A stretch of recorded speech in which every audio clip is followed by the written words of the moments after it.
Olá, povo de Deus, meus amigos do YouTube. Nossa leitura está em Tiago, capítulo 5, o verso 16.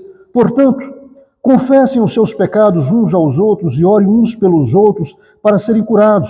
A oração do justo é poderosa e eficaz. Pai Santo, em nome de Jesus, eu peço ao Senhor que me conceda graça para eu compartilhar a Tua palavra neste momento. Que o Senhor, o Pai querido, venha falar a cada vida cujo intento do Senhor, o Pai querido, é alcançar por meio dessa mensagem. Que o Senhor, o Pai querido, fale, o Pai querido, de acordo com o Teu querer, de acordo com a Tua vontade. Que o Senhor traga clareza, que o Senhor traga o entendimento, o discernimento, que o nome do Senhor seja glorificado, que vidas sejam libertas, sejam fortalecidas, sejam transformadas. E, Pai, em nome de Jesus, cumpra todo o propósito do Senhor por meio dessa mensagem, no nome do Senhor e Salvador Jesus Cristo. Amém. Bom, meus irmãos, meus amigos, eu peço mais uma vez a vossa cooperação conosco ao ver essa mensagem. Curta, aperta a mãozinha ali, coloca um comentário, gostei, não gostei, a paz do Senhor, bom dia, boa tarde. Comentário. Se além de curtir, de comentar, você puder, compartilhe com um familiar, compartilhe com um amigo, compartilhe na sua rede social, porque ao fazer isso, você ajuda com que essa mensagem chegue a outras pessoas e outras vidas também possam ser abençoadas. Né? E se além de tudo isso, você puder se inscrever no canal, se ainda não é, faça isso, se inscreva no canal, porque assim você receberá todas as notificações cada vez que lançarmos uma nova mensagem, um novo vídeo. Dito isso, nós vamos dar sequência à palavra dessa mensagem. O nosso título hoje é O Pecado Mata. E alguém pode dizer assim, mas pastor, tem alguém que não sabe disso? Eu entendo que, ultimamente, a maioria das pessoas vivem como se não tivesse essa noção, como se não tivesse esse entendimento, como se não acreditassem nessas coisas. Quando nós voltamos à origem, ao início de todas as coisas, ao livro da Gênesis, nós encontramos lá que quando Deus criou o homem, a sua imagem, a sua semelhança, Deus os colocou num jardim. E Deus os colocou ali para cultivar o jardim e tal. E Deus vinha ali todos os dias na viração do dia para se relacionar com a sua criatura. Não é? Ter aquele momento de comunhão, aquele momento agradável para Deus e para com a humanidade. Mas de tudo que Deus colocou no jardim, diz as Escrituras, que Deus colocou ali uma árvore do conhecimento do bem e do mal, que de todo fruto o homem podia comer livremente, mas dessa árvore específica não deveria comer. Porque no dia que dela comesse, certamente morreria.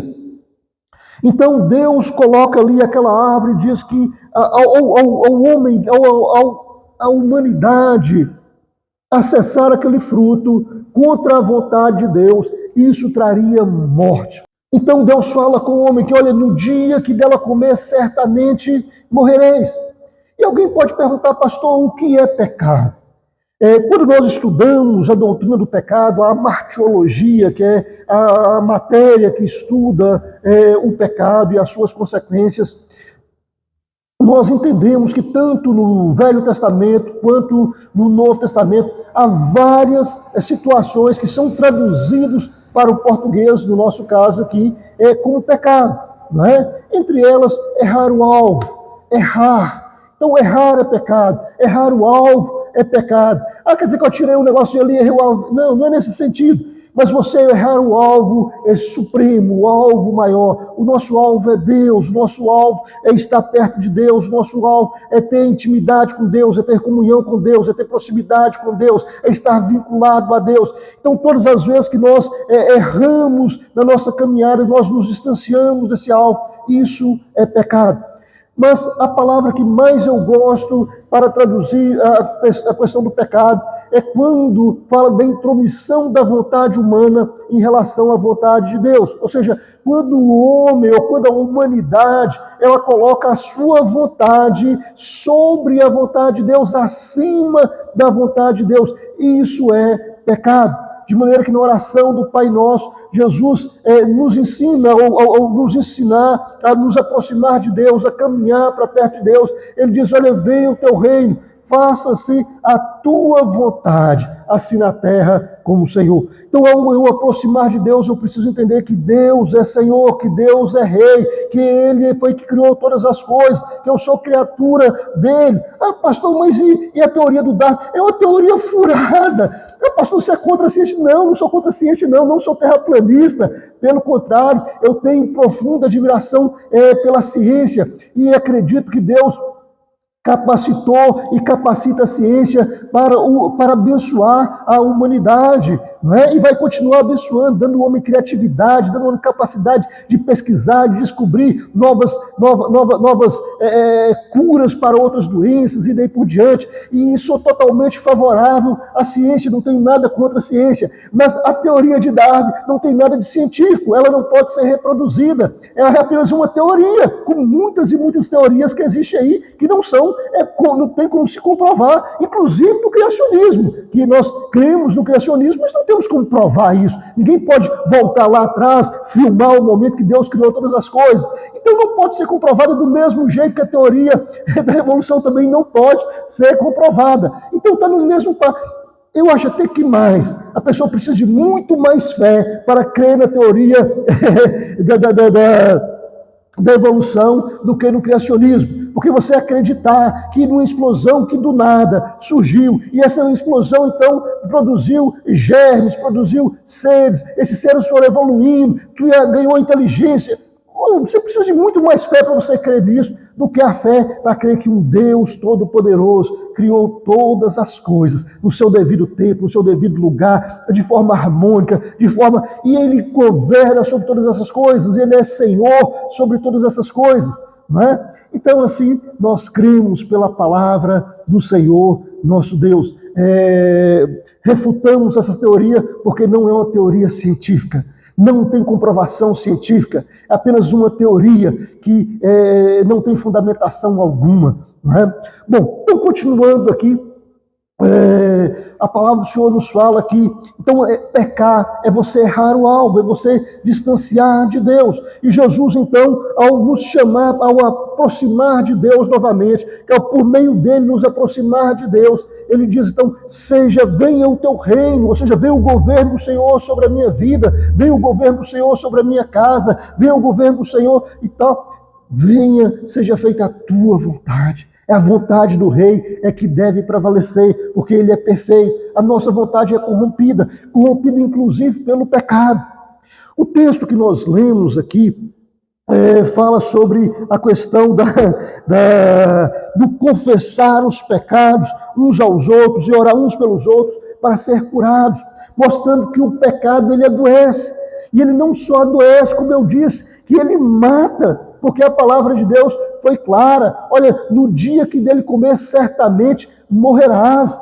E a humanidade ali, representados em Adão e Eva, comeram do fruto e permitiram que a morte, então, que as suas almas fossem inoculadas pelo veneno da morte. E a morte, então, passou a fazer parte da humanidade, passou a entrar na humanidade, está presente na humanidade, e assim ocorre até os dias de hoje. E Tiago aqui escrevendo para a comunidade na qual ele tinha influência, dizendo para esse povo o seguinte, olha, confesse os vossos pecados uns aos outros e ore uns pelos outros para serem curados. Curados de quê? Confessar o pecado. Só confessa o pecado aquela pessoa que está buscando em Deus a graça de deixá-lo, a graça de abandoná-lo, que quer distanciar do pecado e quer se aproximar de Deus. Então, eles confessai os vossos pecados uns aos outros e orai uns pelos outros para serem curados. Curados de quê? Da enfermidade que o pecado traz. Toda enfermidade que está presente hoje em dia, de alguma maneira, ela foi desenvolvida, ela ganhou força, ela passou a alastrar, ela passou a ter acesso à humanidade por causa da porta que se abriu de morte, ou seja, permitindo que a pessoa adoecesse e permitindo que depois da pessoa morresse. Ah, pastor, então isso quer dizer que todo pecado, que toda doença é fruto do pecado?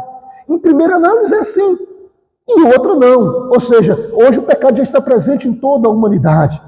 Tem pecados que vai continuar trazendo enfermidades, Tem pecados que vai continuar enfermando o homem, vai continuar enlouquecendo o homem, vai continuar matando o homem, né? A humanidade. E tem pecados que vai danificar o ser humano, sim, no que diz respeito à sua condição espiritual, mas não necessariamente vai gerar doença. Jesus fala lá, por exemplo, de pessoas que estavam doentes e que aquilo não tinha sido causa direta do pecado. Tem doenças que são causas diretas do pecado, ou seja, ações que você comete que vão contra a vontade de Deus, que te enferma, que te adoece, que te enlouquece, que te pira, que te deixa doidão e que te mata no final das coisas. Agora, todo pecado gera isso? Não. Jesus deixa isso muito claro, que tem pecados que não é decorrência desse tipo de situação. E é muito comum a gente ver Jesus curando algumas pessoas e dizer para eles, vá e não peques mais. Ou seja, mostrando, sinalizando, ensinando-nos que aquela enfermidade foi produzida pelo pecado que estava presente. E agora, uma vez que a pessoa foi liberta daquela moléstia, foi liberta daquele mal, que ele não dê lugar novamente àquilo que causa a enfermidade novamente. Ou seja, para que ele não venha adoecer novamente, para que ele não venha se encontrar novamente naquela situação de penúria em decorrência de escolhas ruins, perversas, malignas. No mundo atual, as pessoas ignoraram o contexto de pecado. Hoje, as pessoas vivem fazendo o que dá na telha, o que bem quer. Não tem a concepção de pecado. E não tem essa concepção de pecado exatamente porque não se volta para Deus. Porque quando se volta para Deus, você vai ter a concepção de pecado. Deus te mostra o que é certo, Deus te mostra o que é verdadeiro, Deus te mostra o que Ele quer, qual é a vontade dEle. Então, quando nós vamos contra a vontade dEle, nós geramos o pecado na nossa vida. Nós abrimos a porta para a enfermidade e, consequentemente, a porta para a morte. Ah, pastor, mas todos vão? Vão, porque todos pecaram. O apóstolo Paulo fala isso. Todos pecaram e destituídos estão da glória de Deus. O mesmo apóstolo Paulo, em Romanos, fala: o salário do pecado é a morte, mas o dom gratuito de Deus é a vida eterna por Cristo Jesus, o nosso Senhor. Então, a recompensa pelo pecado é a morte. A recompensa por uma vida embrenhada no pecado, entregue ao pecado, rendida ao pecado, muitas vezes é comprovada com mortes precoces, com mortes que ocorrem muito cedo, porque a pessoa abre espaços para que o pecado seja consumado, para que o pecado seja executado, e com isso vêm as enfermidades, tanto psicossomáticas, físicas, e daí por diante. E depois precipita-se então com a morte.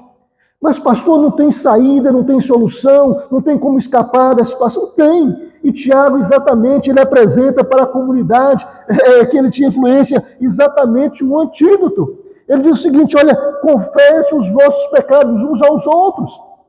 Então, ou seja, se você não quer viver doente, se você não quer viver ali, morre, não morre, né? Confesse os seus pecados uns aos outros. Ah, pastor, vamos confessar os nossos pecados para qualquer pessoa, vamos chegar diante de qualquer pessoa. Não! Com certeza, nas comunidades, tem pessoas mais maduras, pessoas mais experimentadas, pessoas que têm uma ética de vida maior, que você vai contar o seu problema para ele e ele não vai sair espalhando aquilo para todo mundo, né? Então, assim, outra vez, algum tempo atrás, eu ouvi uma história, né, que estavam 3 pessoas num barco, né, pescando e tal, e ali pesca um pouquinho, e aí de repente um daqueles irmãos fala: rapaz, eu tenho um fraco terrível. E aí os outros já cresceram o olhão, né? Mas fraco, que fraco é esse, rapaz? Que problema é esse que você tem? Rapaz, eu não aguento ver um rabo de saia, senhor. Eu fico de olho, eu não aguento ver, eu fico olhando, eu fico não sei o que, eu fico desejando e tal. E o outro: rapaz, eu também tenho um fraco. O meu fraco é por dinheiro. Rapaz, eu sou doido com dinheiro. Eu tenho uma ganância por dinheiro, eu tenho uma fome por dinheiro, eu tenho aquela vontade de ganhar dinheiro, que eu faço às vezes até besteira por causa do ganhar dinheiro. Aí o outro está remando desesperadamente, né? Desesperadamente o barco, e o outro vira para ele: rapaz, e qual é o seu fraco? Rapaz, o meu fraco é que eu sou fofoqueiro. Eu vou contar para todo mundo o fraco de vocês, né? Então, você não vai contar o seu problema para qualquer um. Quando fala que confessar os vossos pecados uns aos outros, é que no meio da comunidade você vai encontrar pessoas mais maduras, pessoas que estão lutando por ter uma vida de santidade diante de Deus, uma vida de retidão diante de Deus. São pessoas probas, pessoas experimentadas, pessoas que têm um exemplo de vida no meio da comunidade e que quando você conta o seu problema, aquilo morre ali com a pessoa. Mas ele vai orar com você, para que Deus te dê graça, para que você saia daquela situação, para que você alcance força em Deus, para dizer não para o pecado e dizer sim para Deus. O autor de Hebreus fala sobre desvencilhar do pecado que tenazmente nos assedia, para que nós saiamos fora do pecado, desvencilhar, se soltar as amarras do pecado, soltar os laços do pecado, que como uma cola tenta grudar em você, sair fora disso e desvencilhar do pecado, mas correr em direção a Cristo. O nosso alvo é o Senhor, e todas as vezes que nós deixamos esse alvo, que nós andamos em outra direção, nós somos amarrados pelo pecado, nós somos, de alguma forma, entrelaçados pelo pecado e nos distanciamos de Deus, porque a palavra de Deus fala que os nossos pecados fazem separação entre nós e o nosso Deus, e as nossas iniquidades fazem com que Ele esconda o rosto de nós, para que não nos ouça. Então, está lá no profeta Isaías. Então nós precisamos entender que o pecado ele é uma realidade, ainda que nos dias atuais as pessoas perderam totalmente a noção do que é pecado e o que não é pecado, por coisas que outrora comumente tidas como pecado, hoje não, é questão de comportamento, uns acham que pode, outros acham que não pode, e daí por diante. Mas a palavra de Deus nos fala o que é de Deus, e aquilo que não é de Deus é pecado, e aquilo que vai contra a vontade de Deus é pecado. Deus nos fez a sua imagem, Deus nos fez a sua semelhança, Deus nos deu ali um manual para seguirmos, que é a palavra dele, que ele nos legou, para que nós, por meio dela, viéssemos a conhecer, a entender o propósito de Deus, a vontade de Deus, e caminharmos em direção a Cristo. E o Tiago fala da solução, do antídoto. O antídoto que nós temos contra o pecado, meus irmãos, é confessar. É confessar e deixar. A palavra de Deus fala que aquele que confessa o seu pecado e deixa, alcança misericórdia. Mas aquele que muitas vezes, exortado, não endurece, endurece a serviço, cairá de repente sem que haja cura. Então, meus irmãos, mostrando que a enfermidade mata, não vai ter cura se a pessoa insistir em permanecer no pecado, não tem cura para aquele que insiste em permanecer nele, mas aquele que chega diante de pessoas maduras, pessoas que servem a Deus, pessoas que estão procurando andar com Deus, e chega para esse irmão, para essa irmã, ali, num momento de confissão, fala: olha, meu irmão, minha irmã, eu pequei, eu tenho falhado nisso aí, mas eu estou lutando em Deus para me sair fora desse pecado, estou lutando em Deus para eu sair fora desse problema, dessa situação. E aquele irmão, aquela irmã, então vai orar por você, e Deus vai te dar graça, e Deus vai te capacitar, e você vai desvencilhar desse pecado, e depois você vai poder ser alguém que vai ser procurado por outra pessoa que está em dificuldade, que está confessando, porque quando você só confessa o pecado, quando você está disposto a abandoná-lo, quando você está disposto a deixá-lo. Por isso que a palavra de Deus nos diz que o que confessa e deixa, alcança misericórdia. É um antídoto para as nossas almas. Não importa o quanto você pecou, não importa o quanto você falhou, mas se você, meu irmão e minha irmã, reconhece que está em falta, não se está sentindo bem com o jeito que você está vivendo, reconhece que falhou, que pecou, é hora de confessar. É hora de confessar. É verdade, irmãos, que tem pecados que nós só confessamos para Deus, não precisamos sair falando para todo mundo, não, que foi só entre você e Deus. Mas tem pecado que é contra o próximo. Tem pecado que você defraudou o seu irmão, você tirou dele de forma indevida. Então não adianta só pedir perdão para Deus, não, você tem que restituir o seu irmão. Você tem que devolver aquilo que você tirou indevidamente. Ou seja, esse é um sinal de arrependimento, que você não pretende mais praticar exatamente, você se propõe a restituir aquilo que você causou dano, aquilo que você pegou de forma indevida. Mas o antídoto é chegar: olha, eu falhei, olha fulano, eu falhei contra você, eu errei contra você, mas eu estou aqui para restituir, eu estou aqui para restituir.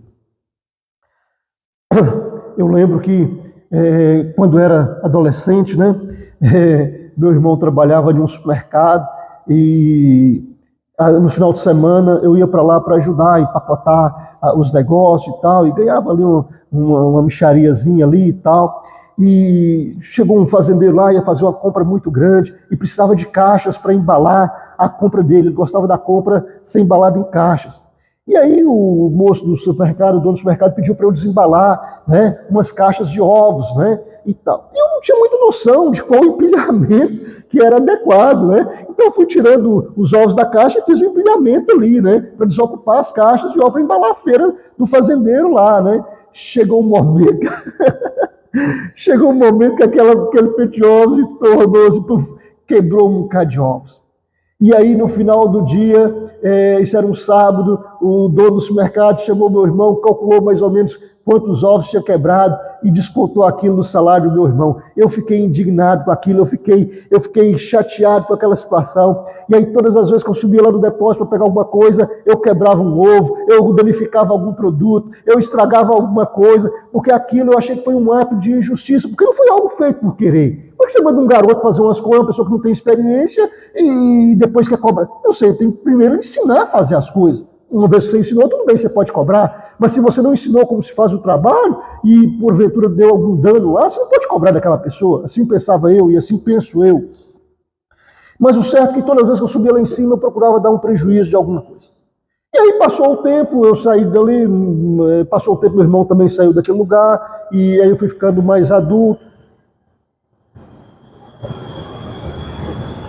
E eu me converti e aceitei Jesus e continuei andando com o Senhor e tal. E aquilo nunca me incomodou não, porque eu sempre vi aquilo como uma atitude correta, né? E aí, depois de algum tempo, eu já estava no seminário já me preparando teologicamente para ser pastor, né? E um dia o Espírito Santo de Deus cobrou aquele prejuízo que eu dei ao moço lá do supermercado. Olha, você vai ter que ir lá e restituir o prejuízo que você deu. Você que vai ter que ir lá e restituir aquele prejuízo. Senhor, eu era menino nada. Você vai ter que voltar lá e restituir aquele prejuízo. Não foi correto o que você fez. Você vai ter que restituir, vai ter que reparar aquele problema que você causou. E aquilo foi me incomodando, foi falando comigo, aquela palavra vinha falando. Eu falei, tá bom, Senhor, quando eu voltar na minha cidade, eu vou lá. E quando chegou as férias do seminário, eu voltei à minha cidade. E eu fui até aquele supermercado, procurei um dos donos do supermercado, eram 2 sócios. E estava um deles lá, eu procurei, me identifiquei, olha, eu sou fulano de tal, sou irmão de fulano de tal. Algum tempo, muitos anos atrás, eu cooperava com vocês aqui no final de semana, embalando os produtos, aconteceu tal e tal coisa.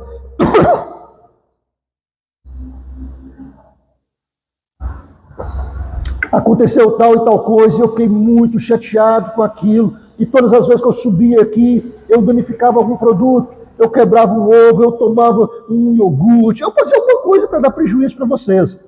Mas Deus me cobrou aquela atitude, Deus me chamou a atenção por aquela atitude errada que eu tomei, e Deus me exigiu que eu viesse aqui e reparasse. Então eu não sei te dizer qual foi o tamanho do prejuízo que eu te dei, mas eu quero que o valor que você falar que é o seu prejuízo, eu vou te pagar.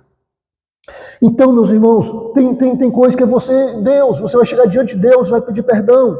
Mas tem ofensa e tem prejuízo que você deu, não foi para Deus não, você deu foi para a pessoa. E você vai ter que procurar aquela pessoa, calçar a sua cara e restituir o dano. Por quê? Porque esse é um antídoto para a vida, para ser curado, para neutralizar a morte que viria em decorrência do pecado. O apóstolo Paulo fala lá em Romanos que o salário do pecado é a morte, ou seja, a recompensa pelo pecado é a morte. Mas o dom gratuito de Deus é a vida eterna por Cristo Jesus.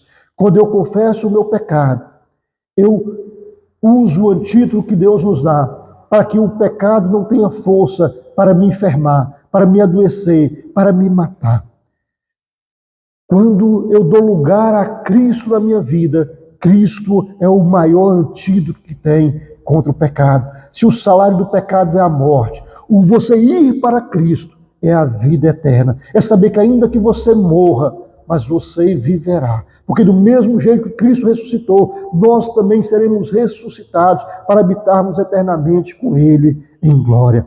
Então, se o pecado mata, Cristo vivifica. O pecado adoece, Cristo dá saúde. O pecado mata, Cristo dá vida. Então, meus irmãos, o antídoto contra o pecado se chama Cristo Jesus. Desvencilhe do pecado, que tenta te grudar, que tenta te amarrar, e corra para Cristo, porque Ele é um antídoto contra todo o mal. Que Deus te abençoe, que Deus te guarde, que Deus te proteja, que você faça as escolhas que atraem a presença de Deus sobre a sua vida, trazendo saúde, paz e vida. Que o Senhor te abençoe e te guarde hoje e sempre, no nome de Jesus.